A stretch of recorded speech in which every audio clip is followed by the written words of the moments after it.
はい、皆さんこんにちは。機械系男子の木内です。今回はですね、松本清張さんの、テント戦を読み切ったので、こちらを紹介していこうと思います。これですね、松本清張さんが書いたミステリーはですね、推理小説界に社会派ミステリーっていう新たな一風を吹き込んだって言われてる方でして、社会派ミステリーっていうのがね、どういうものなのかっていうのも僕もよく分かってないんですけど、なんとなくですね、社会が生んだ事件っていうんですかね、社会的に追い込まれた人がうまく隠そうとして、あの手この手をね、頭を使って、ごまかそうとしたような事件。それがね、社会派ミステリーっていうのかな。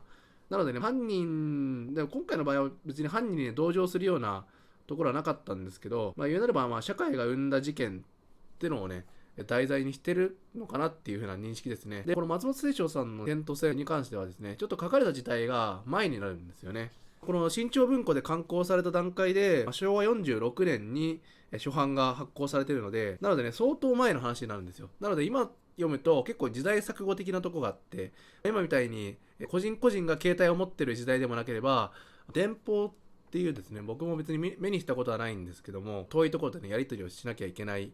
ような時代でして、かなり昔の刑事ドラマ、かなり足を使った捜査になるんですね。何回も現場に足を運んで、かつ自分でも試してみたりとか、人の話を聞いたりとかして、事件の真相に迫っていくような話でして。で、これとですね、同じような感覚をね、抱いた小説を前に読んだことありまして、それがですね、宮部みゆきさんの「貨車」を読んだ時も同じように時代錯誤的なものを感じたんですね。で今のちょっと時代の感覚とするとちょっとずれてるような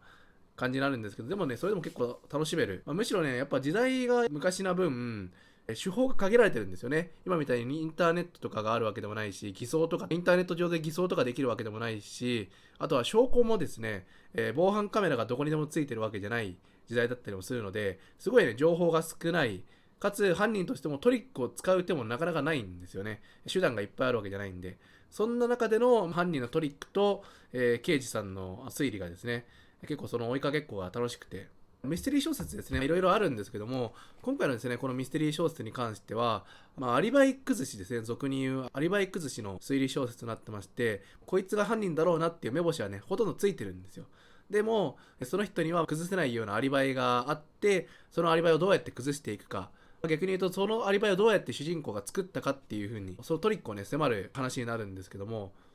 ぶっちゃけて言うとですね、意外とねこの刑事さんのねミスリードが割とあって、刑事さんが直感でこうだなって思ったところで突き詰めていくと壁にぶち当たって実はそうじゃなかったっていうのが何回かあるんですよね。読者としてはそのどういう手法が使えるかっていうのも時代が分かんないので、刑事さんがこうだろうと思ったものに従っていくしかないんですね。推理の順番としてはそれに従っていくしかないんですけど、でもねミスリードされるとこっちもね壁にぶち当たってしまって、道が開けたと思ったらすぐまた壁にぶち当たってみたいなの繰り返しだったんですよ。ちょっとねもどかしい感じもあったんですよね。やっぱ最後にびっくりしたのが、どんどんねアリバイ崩しをしていこうとするんですけども、いろいろと仮説を立てていろいろ検証してってもどんどん潰れていくんですよね。あれもダメこれもダメっていう風に潰れていくと、もういよいよね手がなくなったんじゃないかって時にちょっとその時代が進んだものが出てきまして、その時代にそれもすでにあったんだっていう風に僕は思ってですね、最初からそれを考えてくれよって思って、そこのねミスリードも少し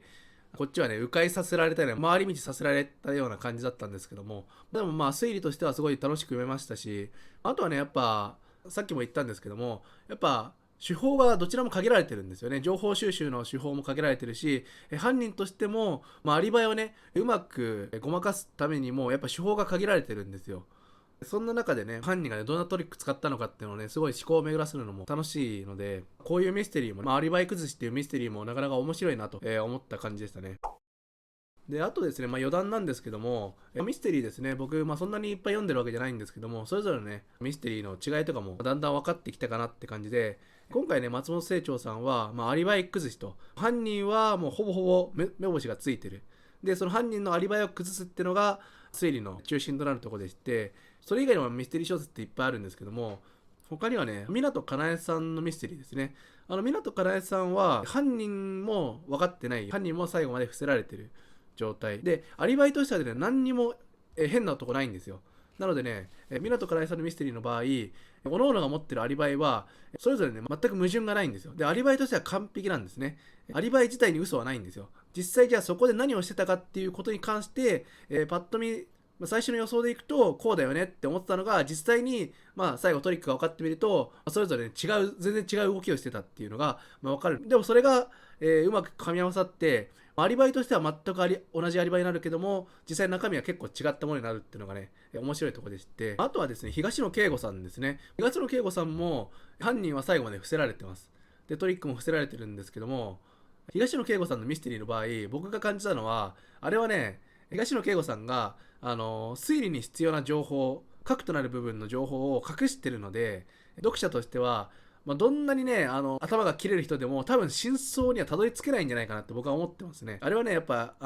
ミステリーにはまるべくしてはまって、そのはまった感覚を楽しむみたいな、そういう風なミステリー小説だと僕は思ってるんですよ。あれはね、やっぱ最後の最後に実はこうでしたっていう風に明かされて、やっとね謎が解けるんですけど、でもやっぱその情報がないとさすがに解けなくないっていう風な印象をね僕は抱いちゃったんですよね。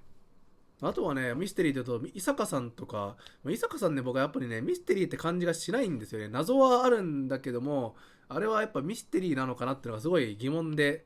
特にその絶対的な犯人っていうか、分かってない犯人がいるわけでもないし、なんかあれはね、逆にもう真相っていうか、表面的に何が起こったかっていうのはもうすでに分かってる状態。でも実際に中身は